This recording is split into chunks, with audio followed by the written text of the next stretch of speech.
Hi, my name is Chelsea from 25th Mag, and today I'm going to walk you through how to sew my free Gridline quilt pattern. Today we're on part 1 of my Learn to Quilt series, and this is the perfect quilt if you're a beginner quilter and maybe it's even your first quilt.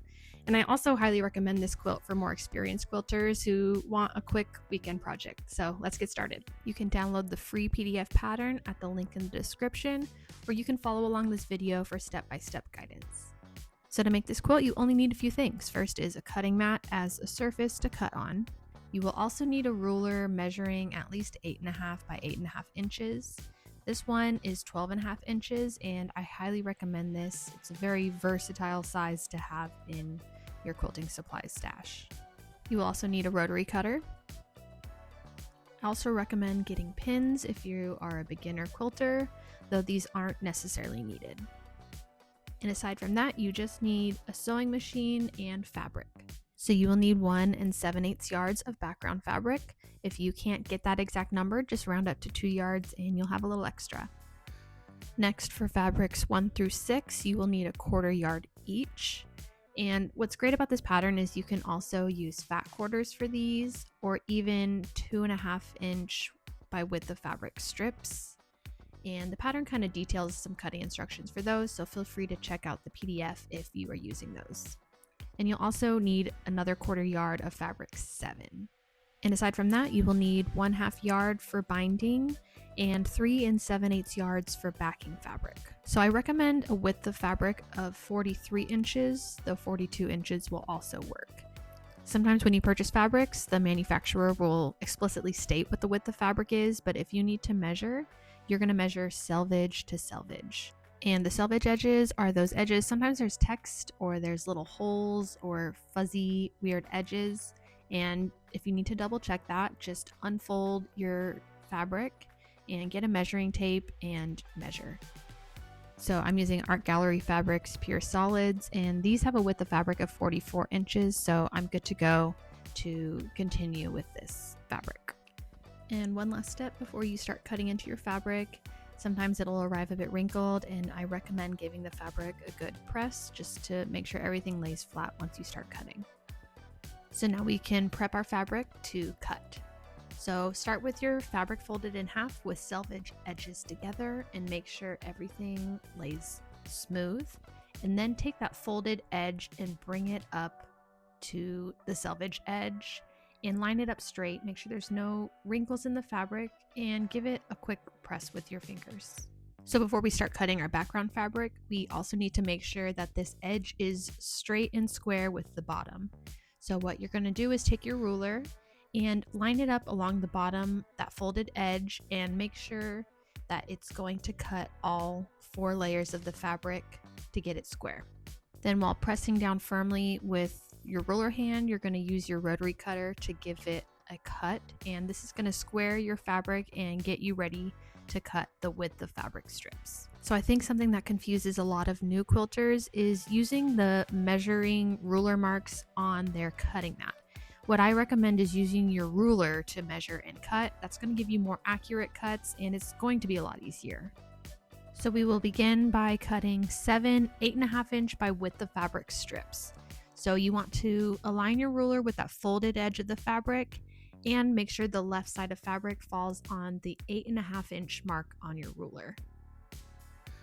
Now again, hold down the ruler with your left hand and use the rotary cutter in your right hand to cut an 8.5 inch width of fabric strip. Now you will keep repeating this until you have 7 total strips. And something to note as well, at some point if you move the fabric, maybe you're not cutting perfectly straight, that straight edge along the left hand side may not be entirely square. So you may need to check and trim that up once more. And now we'll make a final 4.5 inch by width of fabric cut. So now we will be subcutting 5 of the 8.5 by width of fabric strips. So make sure you set aside 2 of those for a different cut. So to begin, it's pretty similar to how we did the width of fabric cutting. So first you want to line up your ruler and square off that left-hand side. I like to cut as close to the selvage edge as possible just to make sure there is no waste at all. So from each of these 5 8.5 inch by width of fabric strips, we will be cutting 5 8.5 inch squares. So align your ruler to 8.5 inches and give it a cut, and you have your first square. And just continue to move your fabric and cut the remaining 8.5 inch squares. And at the end of it, you'll have a little extra. Feel free to save it for a future project, or if it's not quite enough fabric, you could just toss. And just a tip, if you want to speed up this process a bit and you feel comfortable, I always like to stack the width of fabric strips perfectly on top of each other just to cut multiples at once. So I know I can have 4 layers of fabric and cut it comfortably. So that may speed things up for you once you're ready. So now that we subcut all 5 strips, we now have 25 8.5 inch squares, which we label as piece A. Now we will take the remaining 2 8.5 inch by width of fabric strips to cut 8.5 by 4.5 inch rectangles. So we're going to do this the same as before, except now we'll line up our ruler to the 4.5 inch mark to cut these rectangles. And after subcutting these 2 strips, we now have 18 8.5 inch by 4.5 inch rectangles, which we label as piece B. Now we'll take our 4.5 inch width of fabric strip, and we're going to subcut that into 2 8.5 by 4.5 inch rectangles and 4 4.5 inch squares. So start by trimming the selvage, and we will cut 2 of these 8.5 inch pieces, and then we'll continue on and cut the 4.5 inch squares. So now that we've got our background fabric cut, we're going to move on to cutting fabrics 1 through 6, and we're going to repeat those same steps of folding our fabric and cutting that edge to get it square.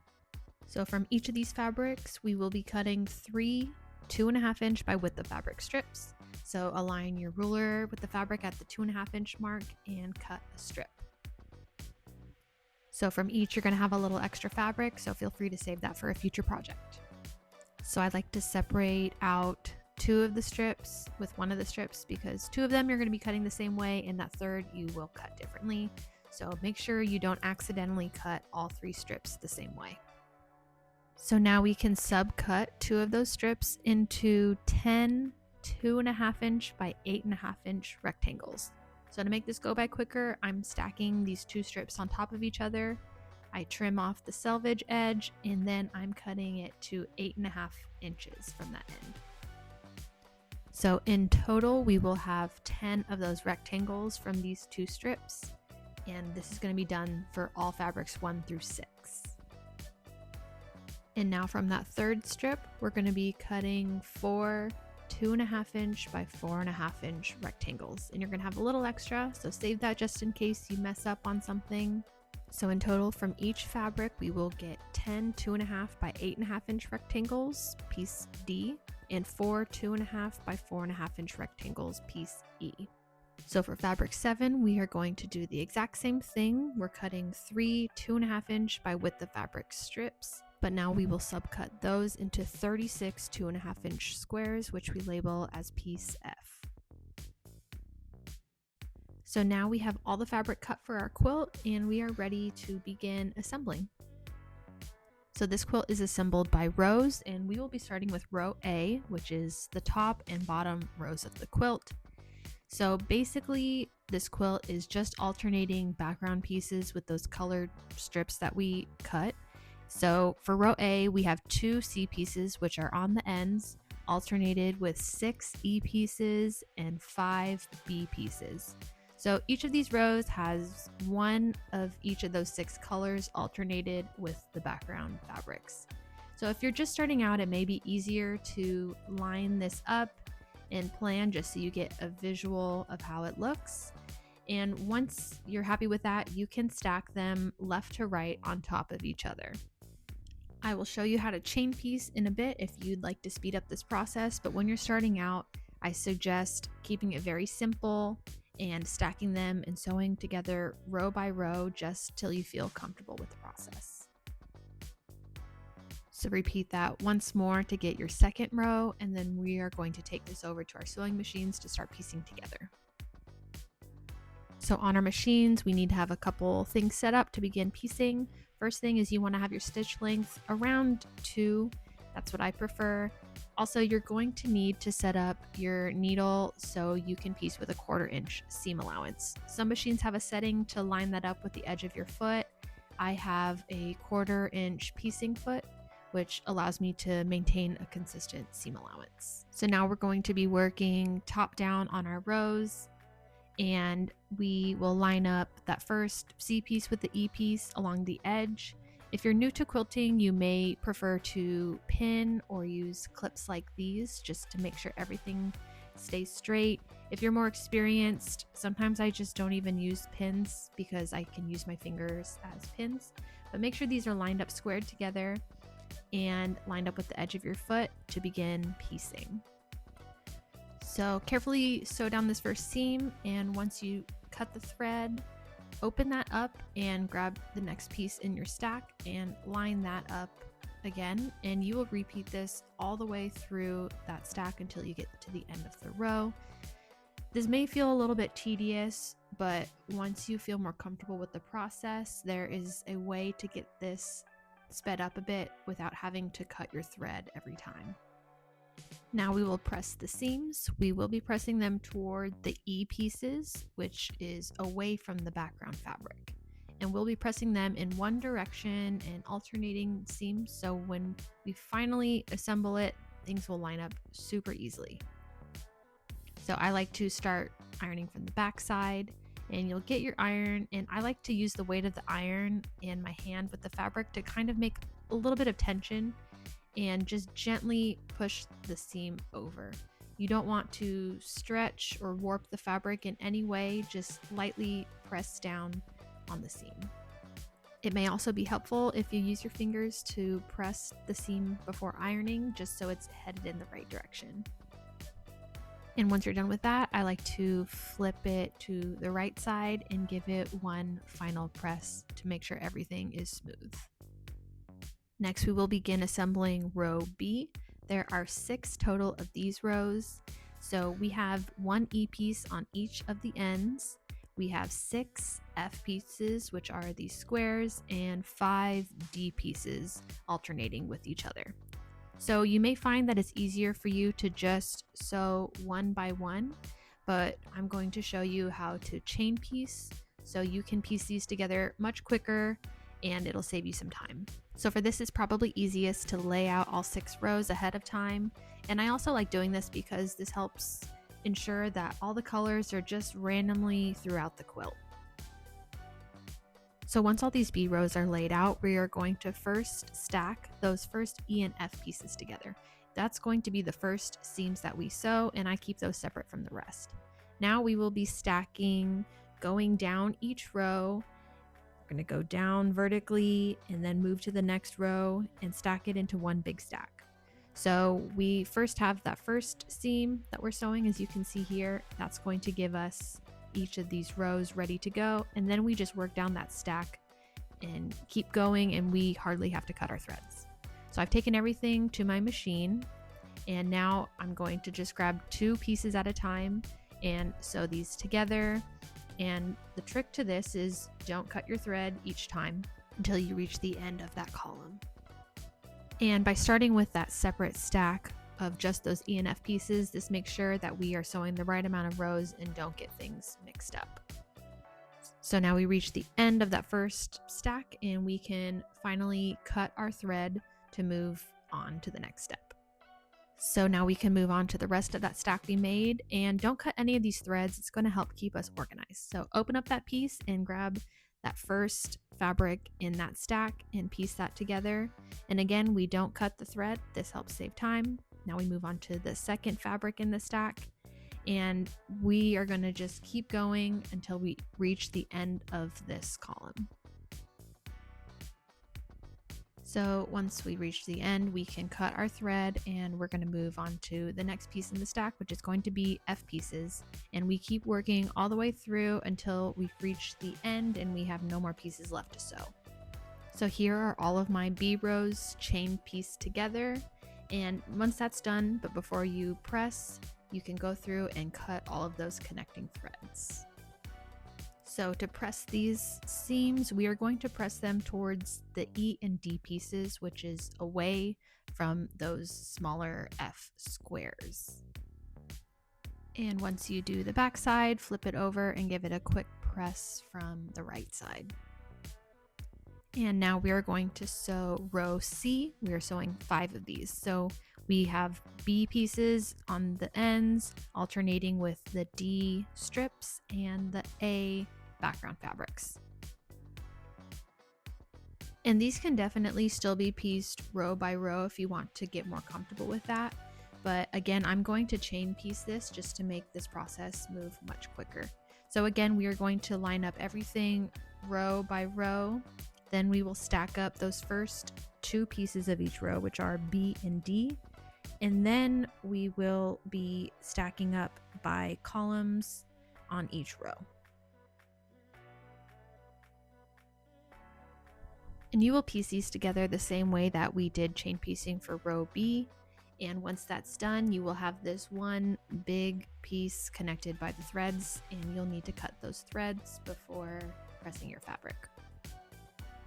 Now for row C, we will be pressing the seams toward those D strips away from the background fabric. Now that our rows are done, we can begin doing our final assembly. So we have row A on the top and bottom of the quilt, and then we have rows B and C that are alternated in the middle. I like to lay out the entire quilt beforehand just to make sure all the colors are equally distributed. So for this first seam, we will begin piecing this with right sides together. And because we alternated the seam directions, this means that our seams will nest together. So as you can see, they are going in opposite directions. And what you should do is you get your fingers and just smush them together. They will kind of lock into place, and that means that everything is going to be lined up perfectly. So I recommend using a pin and pinning right through the seam on both of these. And then just pin at every point where the seams line up down the row. Now we can take this over to our machine to start piecing the rows together. And once you get to a pin, just sew right up to it. And when you get close, you can remove the pin and sew over the seam as normal. And this will hopefully keep everything lined up really nicely. Personally, I don't recommend sewing over pins. I know some people do, but I feel like it's just too risky for me, and I would rather be safe than sorry. And once you get more comfortable with the process, I don't even use pins. I just use my fingers to make sure the seams align right up till it gets under the foot and keep sewing, and I find that everything lines up nicely. And you'll just continue piecing these row by row together until you have the quilt top pieced together in its entirety. So the last step of preparing your quilt top is to press these row seams. I recommend pressing them toward the B strips away from the C rows, just so seams don't show through if you're doing a lighter background fabric. But you can also press these any way you desire. You can press them open. So press from the back and then flip it over and give your quilt top one final press from the top. Now we need to prepare our backing to finish our quilt. So this pattern calls for 3 7/8 yards. You may be rounding up to 4, and you want to fold the length of that in half. So I'm folding it in half and lining up those selvage edges to get a halfway point. And that should give you 2 69 3/4 inch pieces, or 72 inches if you have 4 yards. So the easiest way I found to cut the halfway point is to cut through on one layer of fabric, the selvage edge, and just rip it through. You have to use a little bit of force, but I find that I get a much straighter edge by doing it this way versus just cutting it. Now you will line up these 2 pieces along their selvage edges to piece them together with a 1/2 inch seam allowance. So for me, I find it much easier to piece them together while keeping the selvage edge on. So I will sew a 1/2 inch from that mark on the seam allowance and then trim it off after. So I pieced these together, and now I am using scissors to cut my seam allowance to a 1/2 inch from where I sewed. And now you will press the seam open. I recommend open for this particular pattern, but most patterns will specify which way to press the seams. So now we have our completed quilt top and our backing prepped, And in part 2, I will walk you through how to baste, quilt, and trim your quilt. Be sure to check out the link in my description to download the free PDF pattern. Thank you so much for watching, and I'll see you next time.